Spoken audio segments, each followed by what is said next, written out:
fell in love with the girl. I fell in love once and almost completely. And she's in love with the world. As Nick jams Oh, out there. What's going on, everybody? Here on are we live? Tuesday for the Smackdown live review here on Pro Wrestling Unlimited. What's going on, Nick? You and your Are we live? jamming out over there. Are you kidding? Oh no, I see chat. We're live. Oh, Jesus Christ! What is going on, folks? Welcome to the Smackdown live review, recap, analysis, breakdown, all the other synonyms that we can fit in there. I'm sticking to the name, whether you do or not. Okay. I'm sticking to it. Well, I would do it if I wasn't limited to 100 characters in the title. Oh, God. But welcome to the show, ladies and gentlemen. Thank you to Cole for saying I have nice singing. Smackdown Live was tonight, and it was a pretty okay I liked it. episode for May 8th, 2018. Got Tristan Savage Squad, Mystic, Eclipse, something that starts with a Z, Nicole Paulus, Chris Grissom, Sebastian Martinez, Official Nathan, all these wonderful people. You guys are great. Tristan says, no, you guys are not live. Then how did you hear this? Are you in my room? Must be. Must be. Okay, so SmackDown Live tonight. It was weird that they didn't do any kind of like a Backlash video recap at the very start. Literally, because they probably didn't fucking want to remind you. No, because Paige was the first thing that happened. Paige comes out, and the first thing she goes was, "We just had the first co-branded pay-per-view. Wasn't it great?" And the crowd was just kind of like, eh. And the crowd went mild. Basically. So she came out there and she was just like, 3 superstars will qualify tonight for Money in the Bank. Charlotte will take on Peyton Royce. Daniel Bryan will take on Rusev. And our first match, which starts right now, The Miz will take on Jeff Hardy. And then she was like, let's move on to the WWE Championship situation. She said that she didn't foresee both men taking each other out with low blows and added that we'd hear from both guys later tonight. So she didn't really, there was no need for Paige to go out there and open the show because she didn't really say anything that we didn't know. I mean, I thought it was weird. Ooh, thank you. I was just giving some ice cream. I'm gonna eat ice cream live on stream. Sure. Banana split. Uh-oh. Hope you enjoy, chat. All right. So that was basically all that Paige did. And then we got The Miz versus Jeff Hardy. Oh, Sebastian Martinez with a $1.99 super chat donation. Here you go. I've been watching you guys since forever. Thank you. Man, that's a long time, but thank you for the $1.99. That will get me on the bus to work tomorrow. All right, so before the match started, they aired a clip of Miz when he won the 2010 Money in the Bank and then cashed it in on Randy Orton. Good times, man. That was Cena main event, right? Yeah, he ended up main eventing WrestleMania 27. The Rock came out there, hit the rock bottom on John Cena, and The Miz victorious.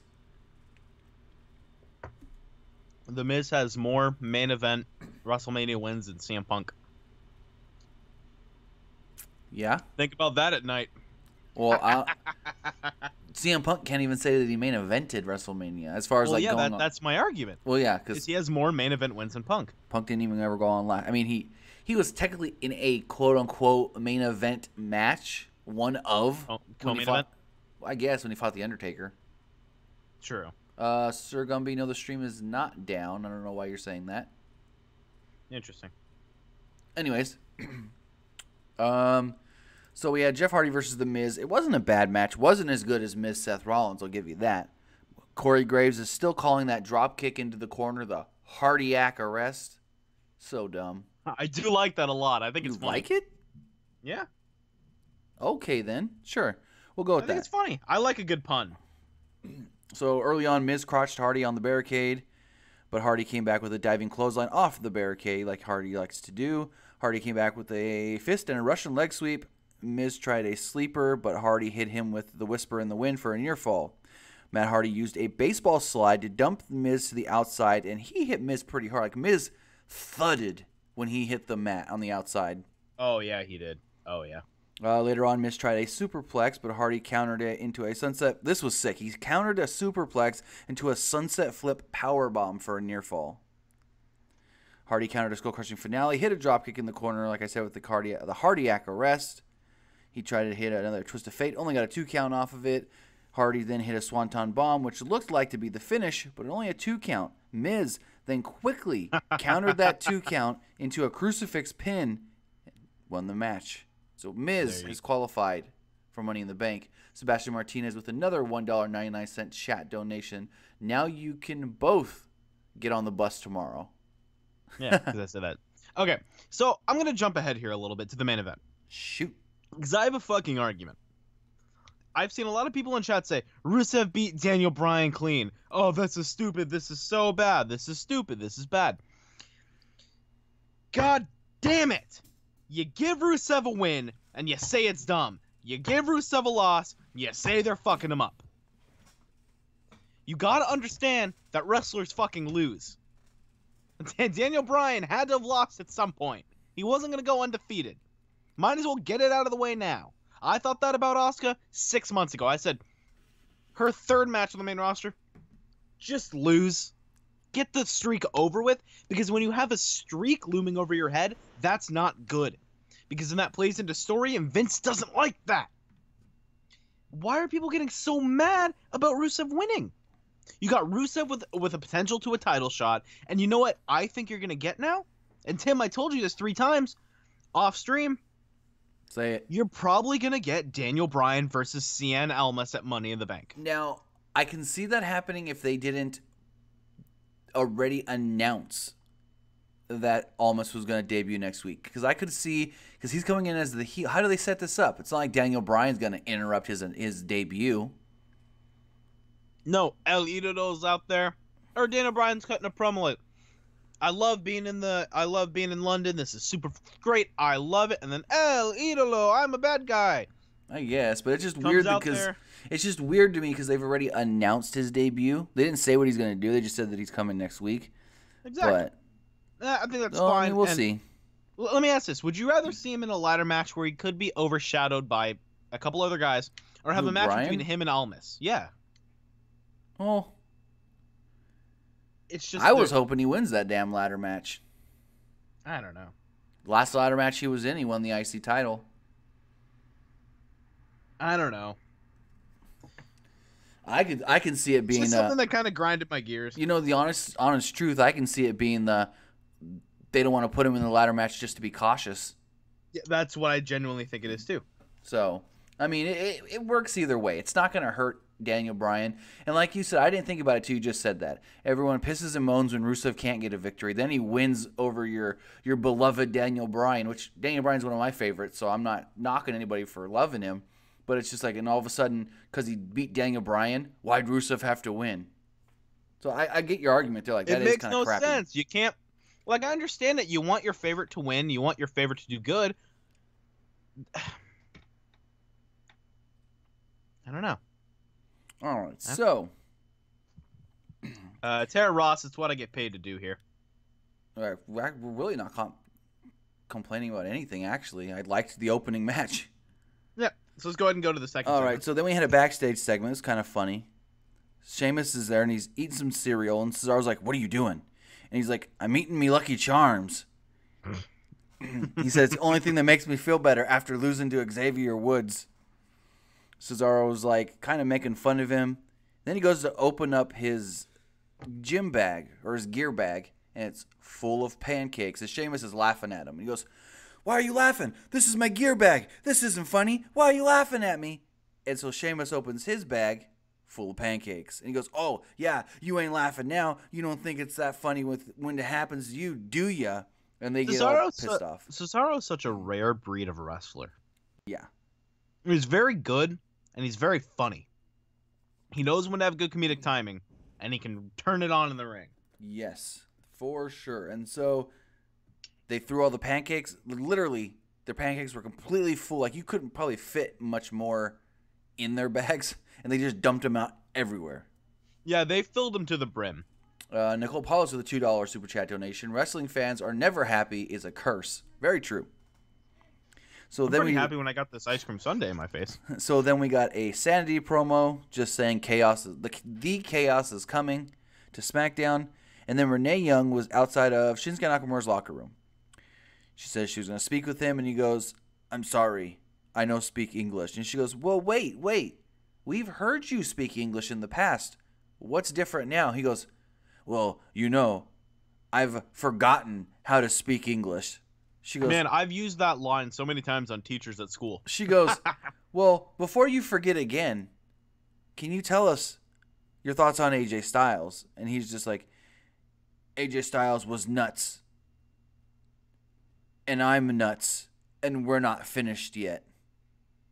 And that was basically Stealing it. Braun's line, I like it. Yeah. No, So I'm not finished then with you. Carmella cut a selfie promo. She was just like, I beat Charlotte Flair. I beat Charlotte Flair. Ha ha ha, I beat Charlotte Flair. Baltimore, you don't deserve a celebration, but next week in London, the Royal Melibration is coming. I love it. She said everybody's invited except for Ric Flair. I've been doing something lately. Okay. And WWE is really fucking testing me. Uh-oh. I genuinely, I think I'm a little too cynical because I really like the WWE and I really like wrestling. I don't want to see it go bad. So I'm very cynical a lot of times, and I try my best to find one positive thing. And in Carmella's title run, I'm a really big fan of everything that's happening. She's a heel. She got a cheap win over Charlotte. She's bragging about it, acting like it was the biggest win in the history of all wins. Hey, she did pin her clean. No, it wasn't clean.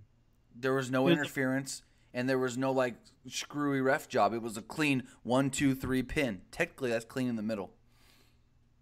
I thought there was a little bit of finagling by Carmella. I don't remember. No, but regardless, Charlotte tweaked her knee. She kicked the knee and pinned her. Okay, well, regardless. Anyways. I just think it gives such a very nice vibe when you got a champion who's like just so braggadocious, because then when the face wins it back, it's very fun and you're happy and you're excited because, oh, the face is champion again. But man, lately the WWE's just been like, hey, you try to find something positive? Nah, fam. So that was just my little 2 cents on it. Tim died apparently. I'm here. Okay. I was just letting you go. Okay, I got you. So then Ty Dillinger cut a selfie promo just saying that there's going to be 7 other men in the Money in the Bank ladder match. And then when the one man that's going to climb to the top and get the briefcase, he will make it a perfect 10. Thank you for Respect Gaming, $5 Super Chat donation. It says, my opinion, The Miz might win the Money in the Bank match due to the fact that he just signed a 3 to 4 year deal. He is due for a run. I don't mind him cashing in on AJ. Yeah, I really like that idea, dude. That's a really good idea. Thanks for the $5. You Yankee fan, I'm an A's fan, so I don't like you, but I like your money. Thank you. Anyways, so Ty Dillinger said that he's going to make it a perfect 10 if he wins the Money in the Bank, which I doubt he'll even get a qualifier match. And then I don't think he'll get to smell the ladder. No. And then Naomi cut a promo. Now remember, last year when they did the first women's, Naomi was the champion, so she couldn't be in the match. But this year she's just like, I'm going to go in there and I'm going to climb up that ladder and I'm going to get the briefcase, and then whoever's the champion, when I cash in, they're going to feel the glow. Yeah, I don't like it. Yeah, Everyone's gonna feel the glow. Everyone's going to feel the glow. What does that mean? How do you feel glow? Really bright lights on your face. I don't know, man. That studio light that you have when we were doing the on-camera stuff, that thing was fucking hot. Really? That thing wore my face out. I never thought that. Anyways. Then had Money in the Bank qualifier, Charlotte Flair versus Peyton Royce. So Charlotte came out first. Peyton Royce is so good. So Charlotte came out first. Peyton and Billy came out, and they were making fun of Charlotte losing at Backlash. Before the match started, they went straight to a commercial. Charlotte comes back, and Charlotte was in control. Royce went to the outside, and Charlotte hit Billy Kay with a dive that allowed Royce to hit a neck breaker on the floor for a 2 count back in the ring. Later on in the match, Charlotte got control, and she hit a big boot and went for the moonsault, but Royce got her knees up, so Charlotte got, her guts into the knees. Charlotte tried to apply a figure 8 for the submission win. She did get the figure 8 in, and boom, there you go. Wasn't much of a match, but there was nothing wrong with it, so there's nothing to complain about. It was just a good SmackDown match. Yeah, it was. SmackDown has this really good ability for me to be like, I don't feel like I wasted my time watching this match. No, yeah, everything's always, most of the time, just technically perfect. Well, maybe not perfect, but usually it's just like, that was a good match, or that was a pretty good match, you know? Mm-hmm. I don't remember the last time I really said, wow, I fucking hated that SmackDown match. I can say that I don't on think Raw I've ever said almost that. every week, but I don't think I've ever said I hated a SmackDown match. yeah, so There's probably something stupid and gimmicky, but like wrestling Right. match wise, I don't think so. I can So, honestly think that. so then Dasha interviewed Daniel Bryan backstage, who was warming up. Bryan said that Big Cass attacked him from behind again. He said if he attacked him again, he would make him tap out. Bryan said that he won Money in the Bank before, cashed in on a bigger man, a.k.a. Big Show. And it was actually right here in Baltimore. Yeah. He said that he would prove everybody that being bigger isn't better and that he's faster and he'll make them tap. He thanked Dasha for the interview and went back to warming up. Nicole Paulus apparently just has money to burn on us with the $5. Is it just me, or are you sick and tired of the Feel the Glow concept? Also, in American money, this is only like $3.50. You're welcome. Thank you. Hey, You every are little bit fantastic. counts, even though Every little you bit know. counts for the money I'm not getting paid. All right, so Oh! then we had another selfie promo from Shelton Benjamin. Shelton Benjamin said that he helped make Money in the Bank matches popular, and some of the biggest Yeah, he highlights did. in his career came in Money in the Bank. He said his biggest career highlight is going to come soon when he eventually wins a Money in the Bank ladder match. I'd really, really like to see him in this match. Me too. They'd be foolish not to put him in. No, they need to have Shelton in there running up a freaking ladder bridge. Yeah, that would be fantastic. We then got a cell phone promo from Asuka. She just said that she was going to climb the ladder, grab the contract, and then cash it in on Carmella. And then she's like, in Japanese. Apparently she speaks like a race car drives by. Basically. So we then had Cesaro versus Xavier Woods. Crowd was chanting, "We want pancakes." Big E chucked some into the crowd. Went to commercial pretty early. Sheamus got on the apron and complained to the referee that Big E whipped some pancakes out and threw them at Sheamus. Kofi took him down with a dive. After this happened, the match finally started going. Not a bad match. Cesaro nailed a mid-air uppercut for the pinfall. A lot of, like you said, sometimes there's some tomfoolery in some SmackDown matches, but it really didn't take much out of the match. I described it as finagling. Finagling, there you go. That's your word, finagling. I don't think it's a word. No, it is. All right, so then Renee Young interviewed AJ Styles backstage. And keep this in mind. Keeping it in mind.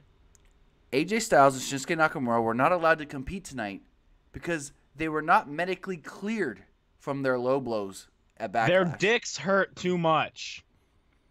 It's all right. Yadier Molina the other day, catcher for the St. Louis Cardinals, took a foul ball off the nut. I saw that. Yeah, he's out for like 6 months. He had to get surgery. Yeah, that was bad. So, I mean, jeez. So AJ, his cheeks all fucked up from Backlash in that chair spot. Yeah. Styles talked about how the low blow. He talked about the low blow and admitted that he didn't want to fight that way. He was embarrassed. He said that he would finish Nakamura if he had the guts to step into the ring with him once again. Mm-hmm. There was then a promo with the Bludgeon Brothers. This was very weird. They had toys and Uso hats and a bunch of other stuff. And then they said that they're waiting for someone to challenge them. Sanity has to be. It has to be Maybe. sanity. So We're waiting for someone. Come on. So then we had a quick squash match. Basically, it was a squash match. Mandy Rose versus Becky Lynch. Before the match, Paige told both Mandy and Sonya, don't go out there. You're barred from ringside. Mandy's got to do it on her own. So Mandy Rose comes out there to her old gimmick. She had her old music. She did her little sexy dance deal down to the ring. Total old NXT Mandy Rose. And she won in less than 3 minutes with a schoolgirl or a schoolboy roll-up. Do you think that's the way to slowly transition them out? Like, make them singles and they're not together anymore? Yeah. I don't know. I mean, they're not living together anymore. Sonya moved out of their apartment they were sharing, got her own place. I mean, I don't think that means anything to me. I know. It's just coincidental. I mean, I'm scared that they would get lost in the shuffle. Mandy, maybe not. because she's that pretty blonde that they like, that type. But Sonya might. That's what I'd be worried about. Sean Cook, I'm going to be straight up with you. I didn't watch it tonight. Yeah, me neither. I didn't watch it. I'm sorry, buddy. For a Patreon. Kidding. All right. So then we got an announcement that next week it will be the New Day versus The Bar. The winning team will then pick one member of their team to enter the men's Money in the Bank ladder match. So for everyone that was saying that this was going to be a qualifier for the tag team ladder match, now that could still happen, but this match has nothing to do with a possible Money in the Bank tag team ladder match. I'm assuming with all the promos and all that stuff that they're saying, like, we're going to climb the ladder and grab the briefcase. No. According to Brian Alvarez today on Wrestling Observer Live, he did say that there is a plan for a tag team Money in the Bank ladder match, and that's why we did have those tag team cell phone promos on Raw. Which I'm assuming they're gonna do it. Like now, anything to rejuvenate that division, I'm all for. Now I did see somebody on Twitter suggest that there's a false finish in that tag team match between the Usos and the New Day next week, and then Paige comes out and goes, "You know what? Screw it. Both of you guys, both teams, you're in a ladder match for a tag team briefcase." I saw that suggestion on Twitter. I don't know if that would happen, but here's the thing: I don't think it should be a briefcase. Just make it the titles. What? Well, no, because then you got Raw involved. Yeah. All right. Yeah, I guess you got to make it a briefcase. So after they announced that match, they said that Carmella will be doing her Royal Celebration, and Andrade Cien Almas and Zelina Vega will be debuting next week. El Ídolo! I'm so excited. I think Almas is one of the... He transitioned from just the most white meat babyface guy on the planet who just took loss after loss. And then they're like, hey, be a heel, and he just fucking turned it on. Well, here's what I think. He's phenomenal as a heel. Here's what I think happened with Almas. Almas was amazing in Mexico. Amazing. Then they bring him to WWE. They take the mask off of him. They tell him you have to work our style. And he kind of just was like, oh, crap, I have to change. I have to be different. I have to adapt.